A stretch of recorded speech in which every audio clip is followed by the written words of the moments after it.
Okay, this triticale that was never grazed, they're both after corn, but this triticale that was never grazed looks a lot better. It's thicker, taller. Meet the Peterson family. Our dad, the three Peterson brothers, and our families farm together in central Kansas. Our family farm started in 1882 and has been raising cattle and crops ever since. Please subscribe to this channel and give us a like and a comment if you enjoy the video.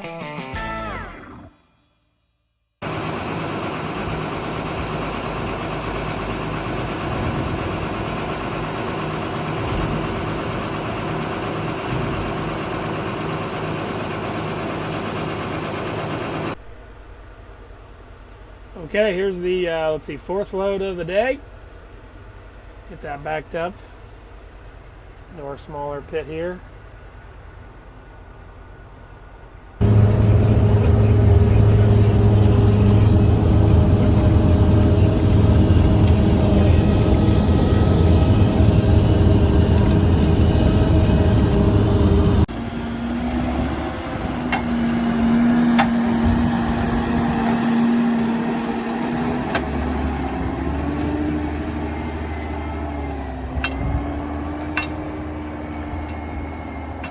So today we are chopping some triticale, whatever you want to call it, which is basically kind of a cover crop, forage crop that we grow here in Kansas. And we don't always harvest it because we like to keep that cover for the next crop.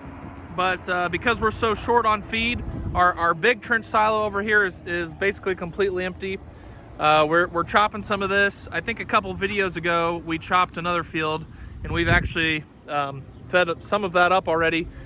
We're gonna chop some more today, hopefully get this smaller trench silo filled all the way up.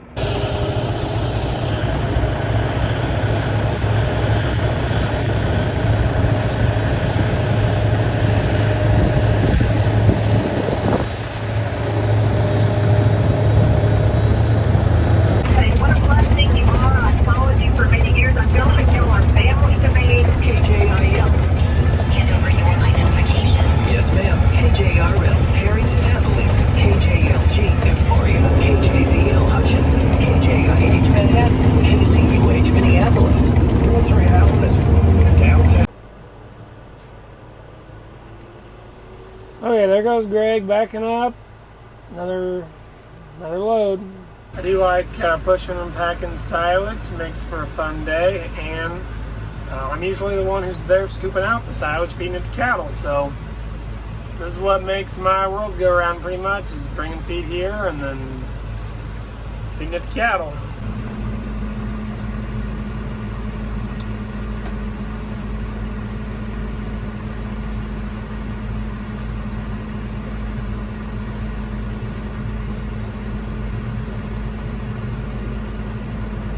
We're getting this knocked out. Friends of Prairie Family Photographing on KJIL is brought to you in part by Dr.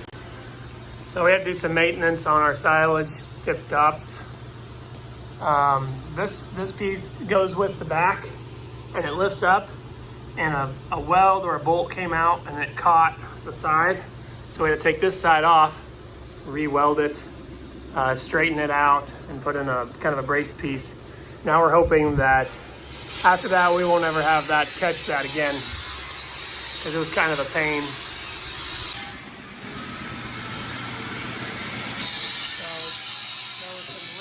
So the square tubing, the square metal tubing that runs along there was actually rusted out in that one spot. It was the worst rust, which is probably one of the reasons why it had that issue. And we're actually just gonna cut a new piece of square tubing and put it in the same place. I'm gonna attach this to it. So it'll be a new piece of square tubing across the bottom with no rust. And it'll be ready to go tomorrow.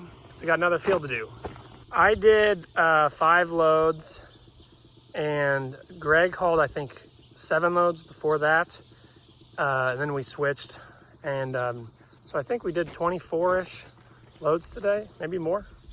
Plus what we did with the custom this morning. So it was a pretty good day. Okay, after planting the forage sorghum, I mounted this to this bar. It took a little while to drill through that. It's kind of a tough angle, but so anyways, now I have it mounted. It's farther out, so this thing has been dripping, so that'll drip on the ground. Also, I would like it not to drip because that means it's filling up with fertilizer and not locking the air, but we'll work on that.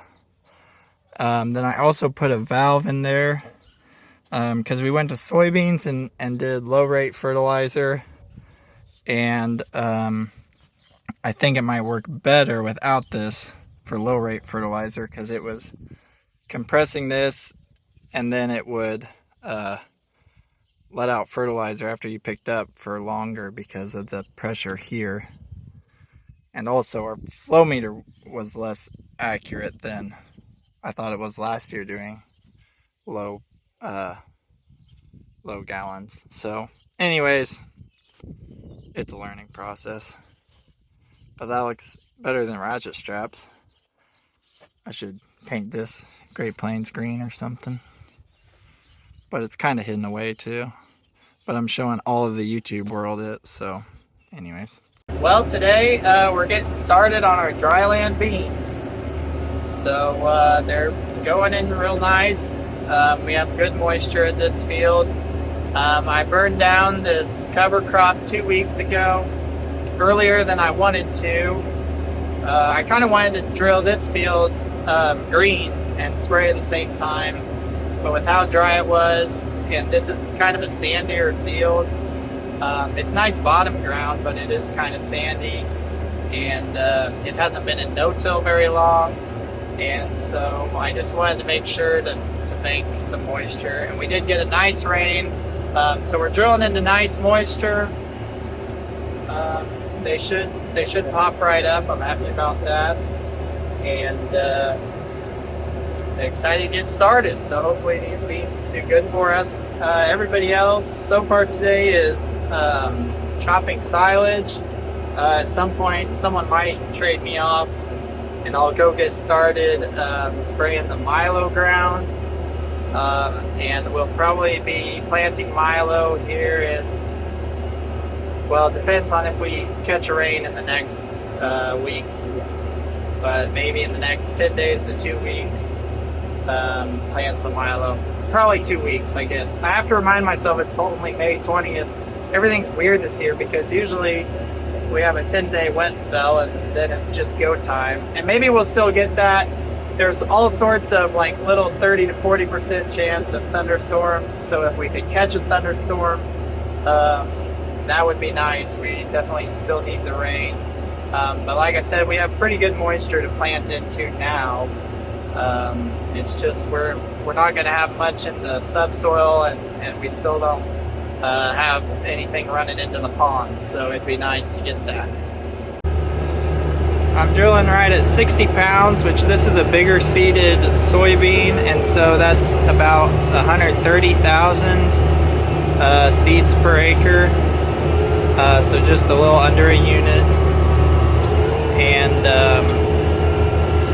no fertilizer. I actually put on some phosphate fertilizer with the cover crop last fall, so that should be here for the soybeans. So I'd love the cover to be thicker. Here's the more thick spot, and you know that's much more of a blanket over the ground. A lot of places it's pretty thin just because of how dry it was. And but you can see the drill cuts through it real nice. There's one. You gotta have the magic pliers to dig with. So we're sticking it in 1.25 inches to 1.5 inches deep. Obviously with the drill it's not as consistent as with the planter. You can barely tell where we've drilled and where we haven't, but I like that. You know, a nice light color, keeping the ground cooler. In the irrigated ground with the heavy corn stalks and the heavier cover crop, I used the planter just to make sure we got a good stand. But I do like using the drill to have narrower rows. I just haven't used it as much in like real heavy residue. And but I like how it's working here, really nice. I did one small field with the drill last year into cover crop, and it worked good. So I'd still like to drill as many beans as possible, but with how the conditions were when I planted those irrigated soybeans, I just felt like I needed to use the planter, and it was ready to go. So that's what we did. But so far I really like how this is working. On the out rounds, look at that nice painted field. We did the out rounds last with the drill because the tracks kind of tear stuff up on the end. Doing the out rounds first, if anyone was wondering. Well, 7 or 8 hours later, got it all done. They got a lot of chopping done too, so.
Okay, I'm bringing down some corn stalks, blending it with 3 or 4 different types of hay here.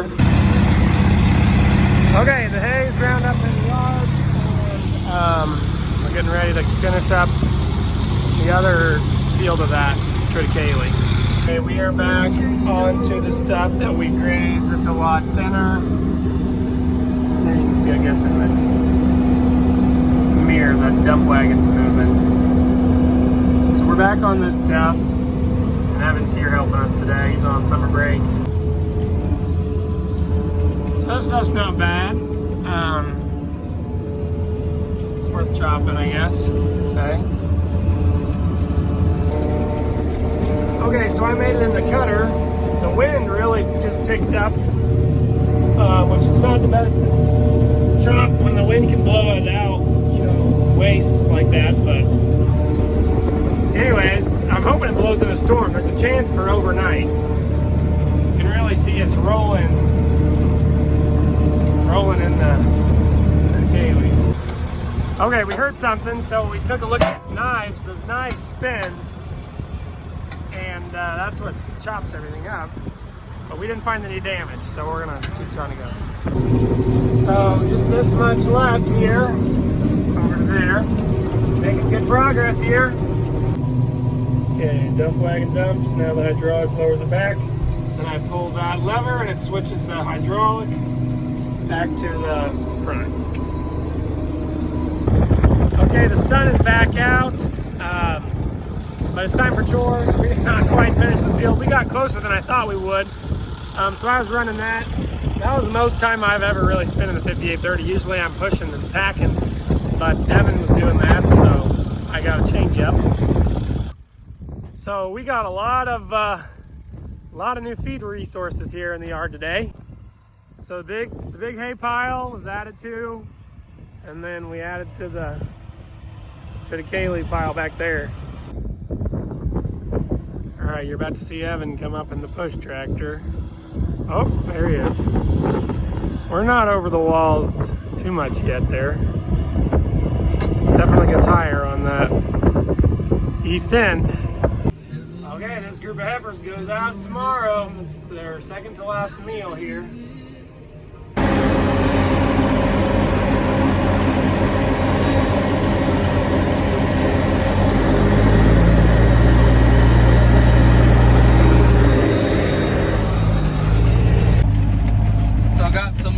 Riders with me today, and we are chopping some this is actually cereal rye we're chopping here on the neighbor's field.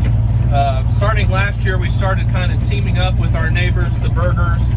They have a cloth chopper, and we help provide trucks for them when they're chopping theirs, and they come and help chop some of ours. As you saw in that last video, we did keep our 5830 kind of for the smaller stuff, or for, you know, when this bigger chopper is busy doing other things. So we've actually got 2 choppers running today. I'm helping the neighbors here with theirs with our Kenworth truck, and then Dad and Kendall are chopping across the road from the farm with the 5830 and our other semi. And so we've got 2 choppers running and putting a lot of feed in 2 different bunker silos. So busy day today. I've been having Brianna and Brighton come ride with me because haven't been seeing them a whole lot. I've been playing piano at a worship conference type thing in Salina, and so I've been gone in the evenings every night, and then I've been farming in the mornings and afternoons. So this is about the only time they get to see me. But it looks like Brighton is falling asleep. Is it time for nap time? Yeah. She is zoning.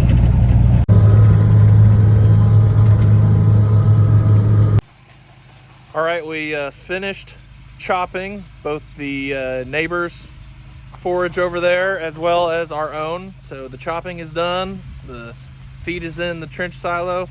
And now we're getting ready to go back to planting and drilling. We've got the drill getting, Justin, our seed guy, is here filling it up with beans. And then we're getting ready to go plant milo. Yep. So Busy. this is kind of the busiest time of year for planting, I would say. That's May. We'd like End to of get May. rained out. End of but May is busy. We sound like a broken record. I sound like a broken record. I know, we need rain again. It's dry again. Usually And we're in a hurry trying to beat there's the a chance of rain. rain, and there's like a storm over north and west, but not here. I don't know if it's dropping very Yeah. much, but it would be It's something. at least dark and cloudy, but we're gonna keep going. Plant Nothing while else there's you can do. moisture. Yeah. Thanks for watching, everyone. Check out our music videos linked in the description. You can also follow us on Facebook, Instagram, TikTok, Twitter, Snapchat, and explore our website, www.petersonfarmbrothers.com. See you guys next time.